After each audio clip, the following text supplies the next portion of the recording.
I don't know.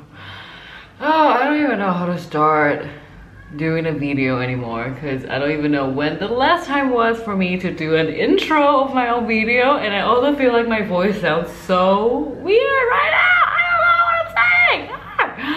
I need sparkling water. Hey guys, welcome back to my channel. It's your girl Chia. So it's a beautiful Saturday morning right now, and my two flatmates are currently out of town. They're out of Singapore. My French flatmate, he is in Vietnam right now. He's going to have his biggest time of his life during the New Year's Eve in Vietnam. And then also my Italian flatmate, she is back home. I think she's been there for like a little bit more than a week now, and then she's gonna be back on the 6th of January, I think, somewhere around there. So I'm currently home alone. I finally got to have this free whole space to myself, and then I can just do whatever I want. Hence, I'm doing this video because I feel a little bit self-conscious to do videos when my flatmates are around. Just, you know, they might just want to be quiet at home. They don't want to hear me talking. It's a lot of gibberish.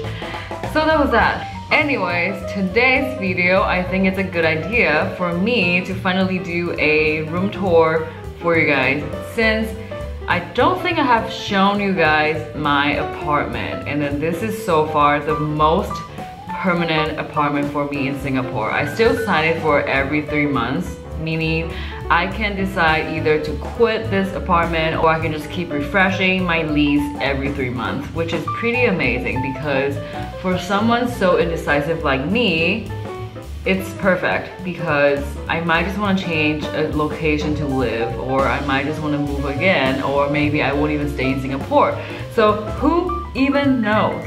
Anything can happen in life, and that's literally the best lesson I've ever given in my life, is just really to stay always open-minded, because you never know where life takes you. And I'm so serious about it because look at where I'm right now, look at who is around me. Probably not the same anymore. Probably there's still some OG friends. It's okay, it's a really good combination, and then this is what life is about. You never know. So yeah, that was a part of this video. And also, besides the room tour, because I'm just gonna do it really quick, I'm gonna show you guys the living room, the kitchen. I don't want to show you guys my room because it's kind of messy, but we do have this amazing private rooftop just for 3 of us. So that was literally the reason why I was like, sold. I'm gonna sign the lease. I'm gonna get this apartment. Give it to me, because the rooftop was so nice, and we have had like a bunch of great parties. I held really nice rooftop parties, house parties. But unfortunately, in Singapore, especially if you're in a private condo like this, people do complain about the hours, and then they do want you to be just like shut the F up after 10 p.m. Sometimes they do a little stress for you after midnight, but it's okay. I totally understand, because during the weekdays, I feel the same way. If there's any noise, I just couldn't go to sleep because I need to get up early the next day, which I understand because there's a lot of aunties, uncles. By the way, in Singapore, you wanna call like elderly or just like anyone that's 40 plus, aunties, uncles, just means that they're kind of old, yeah? So they just have these terms of aunties and uncles, and then unfortunately, I think my neighbor buildings are all like family oriented, very family centric kind of people living. We did have a lot of great parties, but we did also get like notice, meaning we are just having a little bit too much fun. I'm going to show you guys how my rooftop looks like, and also my kitchen a little bit. And then this video, I wanted to talk about this topic. I feel like it's a little bit risky for me to even have a touch on this topic because I don't know what I'm gonna get from the people on the web, because I don't know what people are gonna say. And especially, like, I think Singaporeans are very like easily feeling targeted, which means I'm not even trying to say anything bad, just like my personal feelings being an Asian expat in Singapore, because I look Asian. I probably look like Singaporeans to a lot of Caucasians, but I'm just not Singaporean, and there's actually a lot of like cultural difference. For me, I really thought I have no problem fitting in a Singaporean like local environment, but apparently it definitely took me a while and I'm not 100% into it yet. First of all, just like the ways we speak the same language, the ways we speak English, we speak Mandarin, it's so different. Oh my god, I have never thought of having like language barrier with Singaporean, but apparently there's a big barrier that I didn't really understand what my colleagues were saying, especially when my job is essentially talk to Singaporeans, a lot of Singaporeans, and that's why my candidates were mainly Caucasians, because I can understand way better than Singaporeans. I'm sorry, but like it's just really hard to understand you guys, because you guys speak really fast, and then just like the accent, and just like you guys mix a bunch of like Singlish and Chinese, and then like Hokkien, Fujian. It really kind of drives me crazy at first. I really could not understand any single thing. When I remember my first day in the office, I could not understand anything anyone said. I'm not kidding. It took me a while to adjust into that like really fast, speedy talking. They just like to shorten their sentences or like their words a lot. Sometimes a sentence would just be dropped like immediately, abruptly, and I'm like, oh, you're done talking? What did you just say? Like, that happened, I'm telling you, 90% of the time. Even now, I think it's like 70%. I really needed my colleagues to like repeat themselves a lot, and I'm so sorry about that, because no one wants to repeat their sentences all the time. And I feel like an idiot, not understanding what they're saying, but I'm getting there. Like seriously, I'm getting there. I'm trying my best, but I think it's not the most effective communication. Local Singaporean friends and colleagues, they're like, wow, like seriously, you're literally like an angmo to them. I'm literally an angmo to them. So in Singapore, angmo just means that foreigners, because I think it's from Hokkien, Fujian Hua. Anyways, angmo just means you're foreigners, you're not Singaporean. I don't think in this video you want to be so entitled as, oh, if I'm talking about something that's related to Singapore or that's related to Singaporeans, and if you're Singaporean watching this, like you want to feel targeted or you want to feel entitled, like please don't feel that way, because I can only voice up for my own feelings. So if you don't feel like you are this way, then that's just not you, then that's fine. So without further ado and bullshit, let me just start this video for you guys, because I'm thirsty.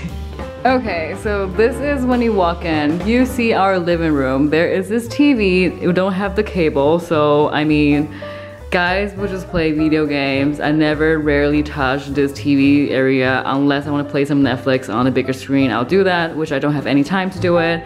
Oh my gosh, there is my bra. That's just, but that part is aesthetically flawed, so please ignore this little thing, this little spot. That's okay. And then let's turn into the kitchen. Yes, this is our kitchen. We got the kettle, we got stove, we got some dishes. Woo, exciting. That is the storage room. We got all our luggages and everything in TP. That's a fridge, pretty self-explanatory. And then dryer, washer. And we also have this little tiny balcony just all to ourselves, so we can definitely see the pool from here. And then I'm just drying my sarong situation. So you guys can follow me. Let's go. Ooh la la, look at this gorgeous baby. Yes. So I hope there's no one hearing me, because it's gonna be kind of awkward. But yes, this is my flatmate, the Italian girl. She loves plants, but I don't think she waters it really well. So they're kind of dying, but not really. And here's a table, there's some Wi-Fi, and you can iron your shirt. This is the broken fan. And then that's me in my pajamas. And then those are like our neighbors, you know? That's how close we are to each other. And that's why we can never have too much fun, because they don't have fun. Okay, so let's get into the chit chat part, meaning the part you see me talking. I think the first thing first I would really like to address in this video, it's not even like a problem or anything, but it's just like the main reason why I feel a little bit difficult like having Singaporean friends is because the language. They speak so fast and they are just so mixed together. Like they speak like this, and their sentences are most likely mixed with English, Singlish, Chinese, and Hokkien. And Singlish is a big part that I don't understand. Like there's so many phrases, so many terms, I have no freaking idea what you're saying. And their Chinese tones are very different from what I'm used to. That's a big challenge as well. And then the third would be the Hokkien. I know that as a Taiwanese, I'm supposed to know like Hokkien better than do, but unfortunately I am not any better. If I try to speak Hokkien to my grandparents and they'll be like, Chia, just speak Chinese to us because it's actually easier for them to understand. That's how poor my Hokkien is. So yeah, 3 out of 4 are not going so well for me. So let's see how well this entire thing goes, you know? But I think this month I've been starting having more Singaporean friends or just Malaysian friends because they're mostly from my office. And then it feels great because you know, you do feel like, yay, you're part of this community. And then the second of all, I would say is the mindset and mentality part, especially when it comes to the work-life balance. I really hope my boss is not gonna watch this video because I'm just gonna be honest in front of this camera. It's my video. I can freaking say whatever I want to say. Before I actually get into this topic, I want to put it out there. The premise is that I know I am extremely lucky enough to finally have my first full-time job at the age of 26. Meaning I have never worked in Asia before, never ever had a full-time job. Only like summer part-time for like maybe 1 to 2 months, and then I quit. I know it sounded very annoying maybe to a lot of people, but it doesn't mean that I wasn't appreciative or anything. Like I'm super grateful for what I can have, all these resources that I get from my family, all these opportunities, all this support financially, mentally, anything. I am super beyond grateful. I just have to put it as a fact. I've never worked before the age of 26 as an adult. The first time I can actually pay my rent by my paycheck is this year. This may sound ridiculous to a lot of people. I'm not trying to sound like a snob. I'm just saying that like, okay, this is probably also the reason why it hit me so hard. So that brings us to this topic, which is my current struggle or like my adjusting myself into this work-life balance situation.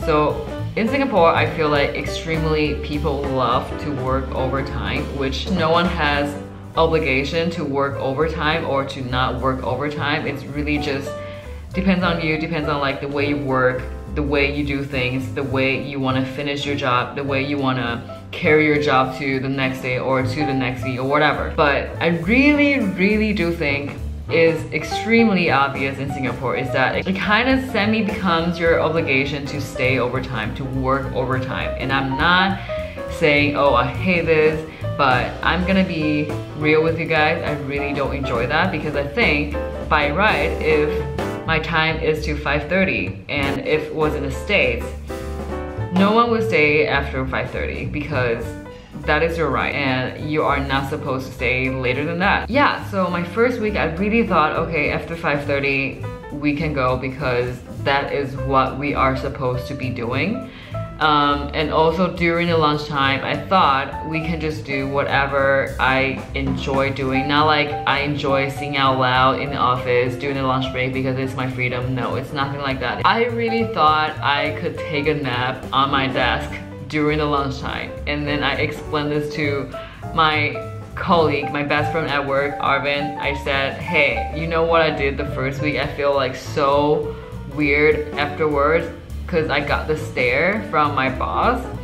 And then he's like, what did you do? And I said, I actually took a nap. I tried to take a nap on my desk because like, I mean, okay, the only thing I can compare was my part-time experience in the States. And during a lunch break, you can do whatever you want to do in the back. Like you can take a nap, you can do your phone or whatever. It's your time. Like as soon as you get back on time, you finish your job well, it should be fine. So I told him that like I thought it's fine for me just to take a nap because it's still within my lunch break time. Like there's still like a couple 30 to 40 minutes. And then I really thought that was okay. And then he like laughed out loud so hard. He's like, oh my gosh, no, you cannot do that. And I said, oh, I really didn't know. And then after that, like my boss kind of just like came up to me. He's like, oh, like Chia, like, do you wanna, you know, start doing this and doing that? And I was kind of like, wait, what? This is my lunchtime. Like, why can I not just enjoy what I'm doing? But of course I didn't say anything back. I was like, oh, okay, sure. Like I just stopped napping because I didn't even really start it. I was just like about to like do this. And then my boss was like, oh, like Chia, do you want to like start calling this, or do you want to just start like doing this, whatever? And that's the moment I was like, maybe, okay, that was not something doable. And then like until now, it's like 2 months later, my colleague finally told me that it was not okay, and I was like, okay, now it makes sense, because I got that stare and that look, and then everyone was just kind of like weird about it, and I was like, I didn't really think it was anything wrong to take a nap during my lunchtime because it's my lunchtime, but apparently no. That's not the case here. So I don't know if it's just like a Singaporean thing, or if it's just like an office thing in general, like maybe the office in Taiwan or like Hong Kong or Shanghai, like you're not supposed to take a nap during your lunch break time. I really don't know, because again, I said this is my first full-time 9-to-5 job. Never done it before. My first time, I'm still a newbie, so a lot of things I have to learn. I didn't even know what to wear to the office. Literally before my first day of work, I was like, shit, I have to do all this like office attire shopping, what you're supposed to wear. I like literally Google like office attire. So yeah, that was me. And then I've been trying to like learn to be a 9-to-5 person. Not sure how it is going for me. I think I will definitely update you guys, but I don't want to talk about too much of the work. I just want to talk about like the difference that I realized for me. So yeah, after this work-life balance topic, I also would like to talk about I think like the ways people treat me, or the way people talk to me after realizing I'm not Singaporean, and especially coming from a background that's like has been in the States and it's Taiwanese, and like just like the way I speak English, my accent, like people treat me differently. Okay, let's break down to like the smallest, tiniest little things. Let's say if I'm having a conversation with my colleagues or with my friends in the elevator. Okay, so during the office time, like I would say most likely people in the elevators, they're all Singaporeans. I mean, there are some expats because Sephora is just downstairs, so like there are some like Caucasians, which is not gonna be, you know, in our sample size. But okay, actually they're in a sample size because they actually also made a different look on me, or like they're just like staring at me.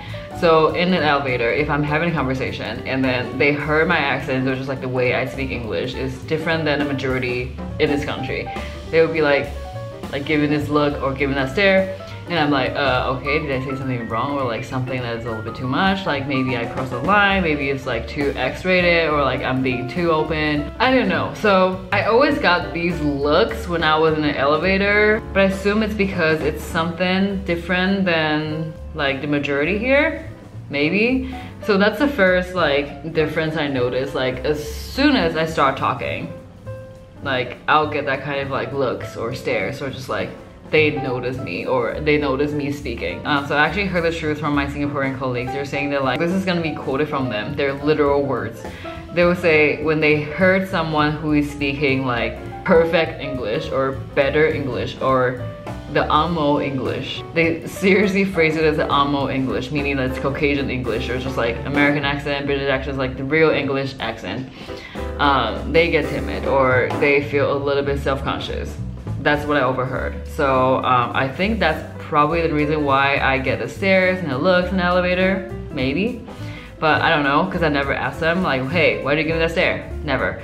So I don't know. And then people will be like, then how about your side? Have you, adapted into the Singlish?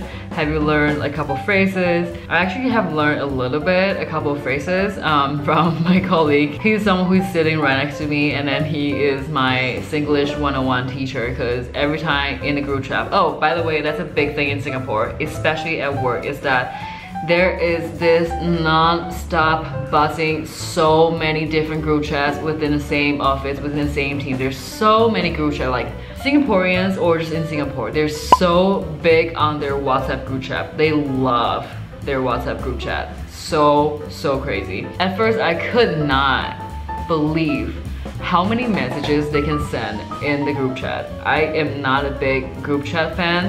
People here love a big group chat. Like, it's non-stop texting, it's non-stop buzzing. It kind of drove me crazy. But anyways, what was I saying? Oh yeah, so every time there is something I don't know, I don't understand in a group chat, my colleague would just immediately jump out saying like, hey Chia, I know you're about to ask this, but let me just help you out here, girl. Like, I know you're super confused. And I was like, yeah, exactly. I was just typing low. So what is BTH? What is this? What is that? But I do know that they say a lot of like la, like lore, like, and it's also like differently spelled. It means different thing. So let's say if it's like meh is, I don't know, like you're happy? I don't know. Okay, there is like a tons of things you can Google on, you know, Singlish. I noticed that they love to say like or what, or what, or what. Like that's the way of they saying like or no. So let's say, okay, do you want to drink this coffee or not? So in my way of speaking, I'll probably just ask, hey, do you want to drink this coffee or not? Like, do you want this coffee or not? For Singaporean and Singlish, I think they'll say like, you want this coffee or what? Like, or what? I think that's what it means. That's like from my understanding. I never really ask because it happens so fast, and then that's just like based on the context, it's like a contextual understanding. I think it's like or not. It's equivalent of or not. So that would be like, you wanna eat lunch later or what? I think that means if you wanna eat lunch or not. And then also this big phrase, no la, cannot la, cannot, can or cannot, and can. Oh my gosh. So here, if you wanna say yes, just say can. Do you wanna come to my birthday party? Can. Do you wanna come out to drink with us tonight? Cannot la, I have to something to do, whatever. Do you think I can pull this off? Can. Yeah, dude, I'm so bad. Oh my god. Literally, that's the best I can mimic Singlish. I'm not like trying to mock anything. I'm just trying my best to mimic it because I'm so bad at it. Anyways, if this video can make you laugh, why not? But let's talk about like, let's say if I talk to Caucasians and then first from their appearance, they'll probably assume, let's say if I go to meet up with my candidate, the first they're gonna assume from my parents, probably Singaporean because any Asian can look like any certain way, but just based on the fact I'm Asian, that's my race, they probably think I'm 90% maybe could be Singaporean since I live here, I work here. But after we start like talking, they'll be like, oh, like from your accent, I know you're not Singaporean, like where are you from? So that's like how it started. They're like, oh, no wonder. So they just like started telling you all these stereotypes they have learned from, you know, meeting Singaporeans or having Singaporean friends, which is fine because I don't think there's anything negative or positive about it. It's just neutral, it's just facts. But it's just funny to see their like face just immediately like lit up or like brighten up, like knowing that, oh yeah, like there must be a reason, no wonder, like you're not Singaporean, that's why, whatever. So it's just kind of funny. But anyways, with that being said, I still enjoy my Singaporean friends, colleagues, company a lot because they're so cute and just like the fact that it's so different than I thought, it just makes the conversations so much more fun. Just by all this like miscommunication, misunderstanding, like that is amazing. So another things I would say that I realized living in Singapore for almost half a year now, I would say is Singapore is a little bit in their own bubble. Like it's inevitably true. I recently realized that after I moved to Singapore, I am so in my own head, like focused on what is happening in Singapore. Even though this is such an international environment, there are people from everywhere. Like my friends are from literally everywhere. Australia, Switzerland, Germany, America, like everywhere. But you are so easily focused on only what is happening in Singapore. I don't know why. It's just like, that is just how this country is built up. It's very, I don't know, it's very governmental. Everything is very regulated. Yeah, by the way, there is this certain time to buy alcohol. I mean, if you, in case you don't know. A lot of things is very regulated. So I think that's also the reason why, because I just realized, yeah, like whenever I am in a taxi, I'm in a Grab, everything the radio talks about is only like within Singapore. Like Singapore does this today, another part of Singapore does this today. It's so focused on Singapore. And I didn't realize that until recently, and I'm like, yeah, so true, because even if their website, the news, the headliners are always what happened in Singapore. But it's such a small country, but with this really big potential. It's so international, it's such a big hub. But at the same time, it's just such a small country. So I really do feel like I am in my own bubble when I live here. I'm not as like internationally like aware of what is happening worldwide. A lot of my expat friends also realize this as well. Like it's so easy for them to forget about what is happening outside of this bubble. So yeah, I also heard that Singaporeans are judgy. I don't know if this is like a case-by-case situation, but maybe like some individual is a little bit. But I wouldn't say it's all of Singaporeans because I just simply don't have enough of the sample size. So I don't have enough of the hangout with Singaporeans. But I really do think they are passive aggressive. They just don't want to say it straight to your face, but they want to like slowly let you die inside. That I think it's pretty accurate. Which I have a big problem because I'm a very straightforward, I'm very just like, cut the bullshit, let me tell you the truth, just tell me the truth because I just want to quickly fix it. But I think it's not how Singaporeans do things. They're very like, yeah, you know, like they can say whatever around the truth. They just don't want to cut the bullshit and tell you what exactly they think about you. But they will say anything but the true feelings. So I think that's pretty true, but the judgy part, I simply don't want to say that because I think that's a little bit negative. Anyways, I just think it's some observation I have myself, but I do love this country. It's so much fun. It's really clean, it's so convenient, and it's also still growing so fast. So I don't even know like what Singapore is going to be like in the next 3 to 5 years. Maybe another Marina Bay Sands will be up, you know. It's crazy in this country, like how quickly they could just like make up something, they can just build something up. I heard this crazy story. There was one time during the F1, it was supposed to be like raining, like pour down really hard, but then somehow Singaporean government just like managed to stop the rain, stop the storm, just for that little corner of F1, which was insane. Like it blew my mind. But apparently that was a couple years ago and it managed to do that. So you never know like what Singaporean government can do to you. Like they can literally track your everything. I had this friend, he like was blackout drunk one night, he lost everything, and the next thing he knows, it was contacted by the Singapore government because someone found his wallet and it just like tracked back, you know, the last transaction and eventually like get everything back to him at his office. That's how crazy, like regulated, like systematic this country is. Like you can never escape because they will know where you're at, what you're doing. No one wants to get fined, no one wants to get arrested because they will know. So yeah, that's also like a good thing, some pros and cons. Okay, so there's this also another thing that I would like to say is that Singapore is so regulated to the point that it's like these tiny little things in your daily life, it's driving me crazy. They are kind of stubborn in a way of almost annoying. So let's say, like there is one of my biggest pet peeves. So if you're in Singapore, if you go out to eat or drink, okay, first thing first, they would have to put your thing, your cups, your drinks, whatever, your glass, on the coaster, and every time. So that's like if I have a table, I sit down with my friends. I want to put wherever I want to put my drinks. I want to put wherever I want to put my beer. No, that's not gonna happen because they would not allow you to do that.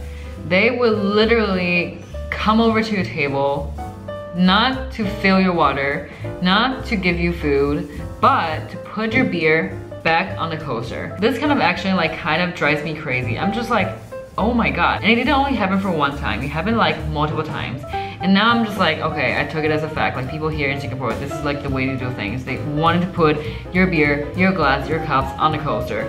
Right on the coaster. And every time if I go out with my expat friends, I'll be like, hey, let's just hide all these coasters. So like there is no way they can put our beer on the coasters. And they're like, yeah, you try. And then another thing is, they also just wanted to grab whatever your tray, your dishes, your bowls, whatever, like as soon as possible. They just want to clean it like right away.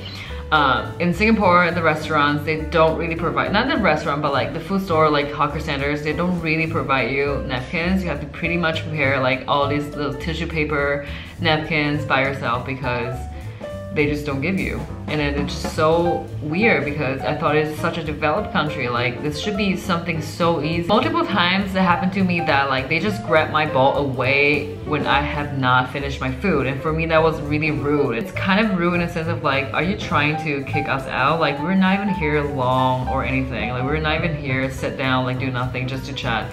we're here eating our food and we haven't even finished it and you just took it away. You just cleaned it out for us. Which, okay, yeah, sure, like you're trying to show your efficiency. It's your job to clean our stuff, but at the same time, like, can we not just have the moment, like, just for us? We pay, it's supposed to be like our table, our moments, our time, so we can kind of enjoy it whatever the way we want. So apparently that's also a thing. If you ever get to experience like living in Singapore, I think it's a good experience. It's a good place for staying at least 1 to 2 years. It feels more like home now for me. Singapore definitely feels more like home for me now compared to before. But at the same time, this is such a good spot to travel around, like to Bali, to Thailand, the Philippines, Indonesia. I met a lot of friends. They also left because this is just what Singapore is. You know, people are here and they're gone. People come and go, so you always have to make new friends. And then now I realize that I like my first 3 months in, I already had like friends leaving. So it's such a pain in the ass for people to make new friends here, because every 3 to 6 months, like you're very likely to have to make new friends.